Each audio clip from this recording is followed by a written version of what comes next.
Continuando então nossa revisão, vimos então o sistema genital masculino. O sistema reprodutor masculino, também denominado sistema genital masculino, é formado pelos testículos ou gônadas, epidídimos, ductos deferentes, pênis, bolsa escrotal, em glândulas anexas, como a próstata, as vesículas seminais e as glândulas bumbo-uretrais.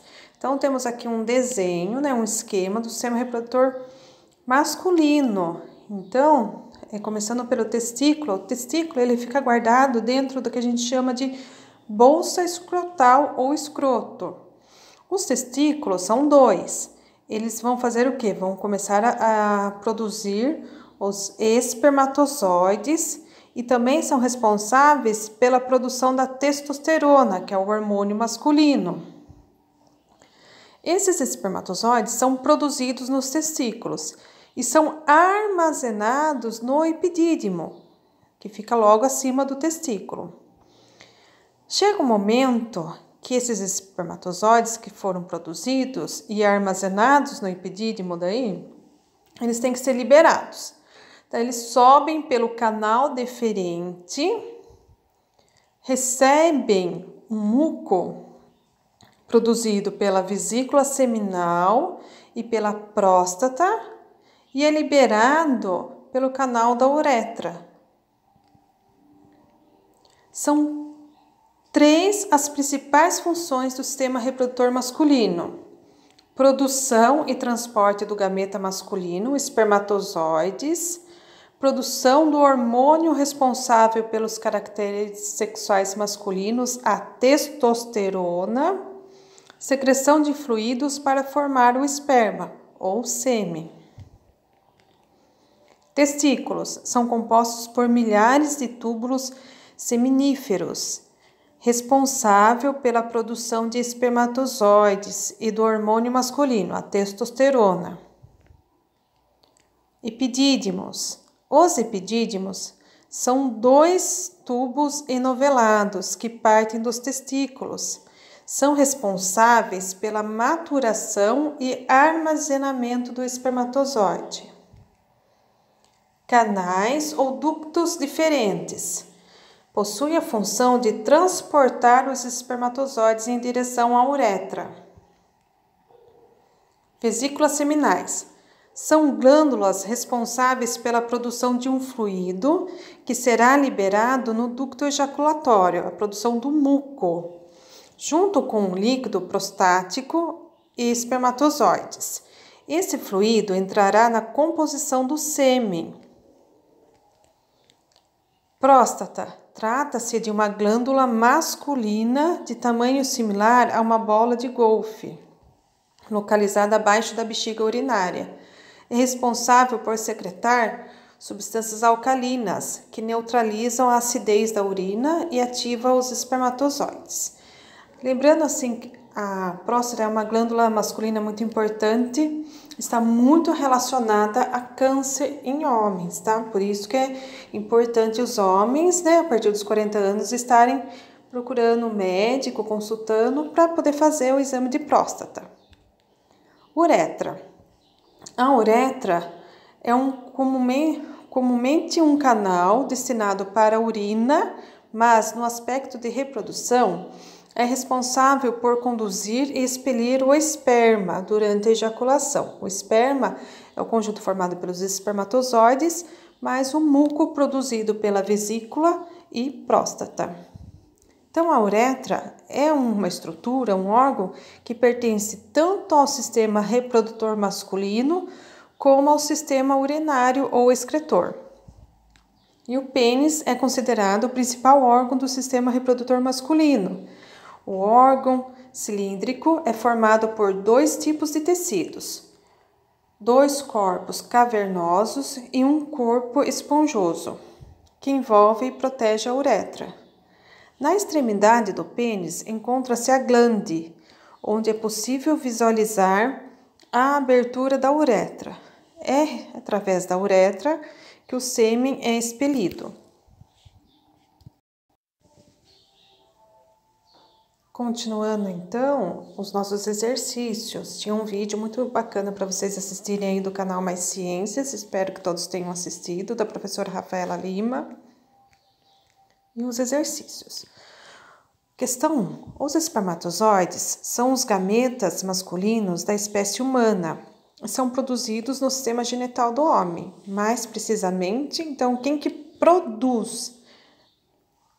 A letra C, nos túbulos seminíferos localizados nos testículos. Então, produção de espermatozoide está relacionado aos testículos. 2. Após serem produzidos, os espermatozoides ficam armazenados até o momento da eliminação, ejaculação. Então, quem que armazena os espermatozoides? É o epidídimo, né? São os epidídimos, porque são 2. 3. O sistema reprodutor masculino, além de produzir os gametas masculinos, é responsável por sintetizar nos testículos um hormônio bastante importante. Marque a alternativa em que está indicado o nome desse hormônio. Então, o hormônio masculino é a testosterona. 4. A figura a seguir representa um testículo e uma estrutura onde os espermatozoides completam sua maturação. Marque a alternativa que indica o nome correto dessa estrutura, que está indicado no número 1. Então, a gente vê aqui, ó, o testículo, a estrutura número 1 são os epidídimos e subir no canal diferente. Então, a resposta certa é a letra B, epidídimo. 5. Entre os órgãos que compõem o sistema reprodutor masculino, marque a alternativa que indica corretamente o nome da estrutura comum ao sistema urinário e genital. Então, qual é a estrutura que passa tanto os espermatozoides como a urina? É a uretra. Continuando, o sistema genital feminino.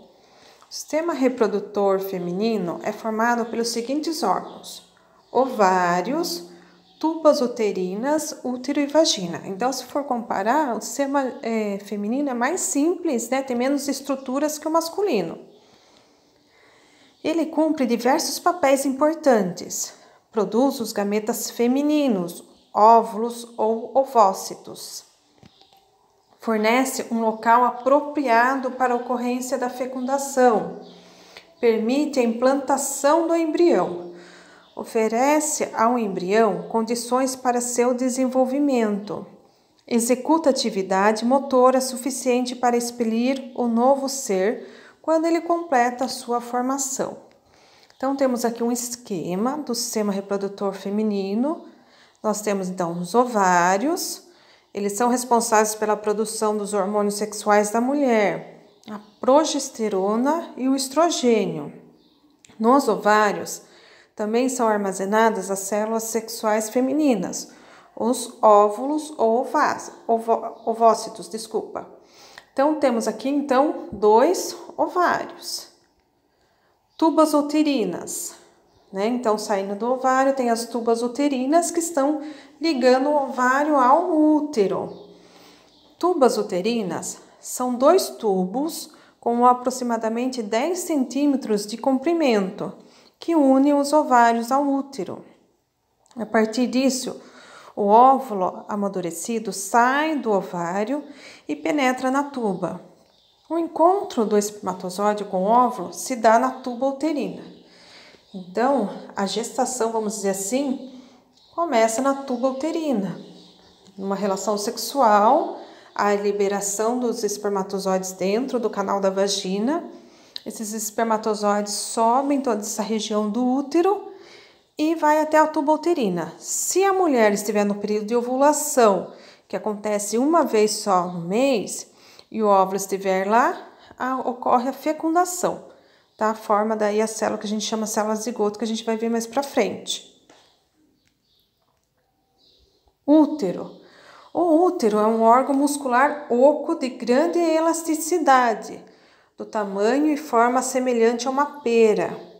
Sua principal função é acomodar o feto até o nascimento do bebê.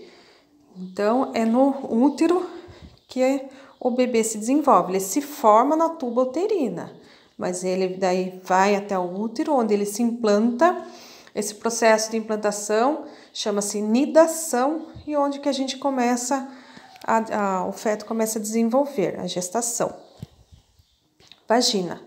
Suas funções estão relacionadas à passagem do sangue durante a menstruação, a penetração do pênis durante a relação sexual e o principal canal do parto, sendo esse local onde sai o bebê. Então, parto normal, a criança, ela passa pelo canal vaginal, tá? Diferente de cesárea, que a gente vai ver mais para frente. A cesárea acontece uma intervenção cirúrgica, um corte, né, na região do abdômen da mulher para retirada do bebê. Tem um vídeo aqui da professora Rafaela Lima no canal Mais Ciências. Espero que todos tenham assistido, muito legal também. Exercícios. Responsável por ligar os ovários ao útero. Nela ocorre o encontro do espermatozoide com o óvulo. Então, qual é essa região? São as tubas uterinas. Questão 2. Suas funções estão relacionadas à passagem do sangue durante a menstruação, a penetração do pênis durante a relação sexual. Qual é essa estrutura? Estamos falando da vagina. 3. Eles são responsáveis pela produção dos hormônios sexuais da mulher, a progesterona e o estrógeno. Armazenam as células sexuais femininas, os óvulos. Estamos falando, então, dos ovários. 4. Sua principal função é acomodar o feto até o nascimento. Estamos falando, então, de que estrutura? Do útero. É o útero que acomoda o bebê até o nascimento. E quais são os hormônios femininos? São 2. O masculino era a testosterona e o feminino, estrógeno e progesterona.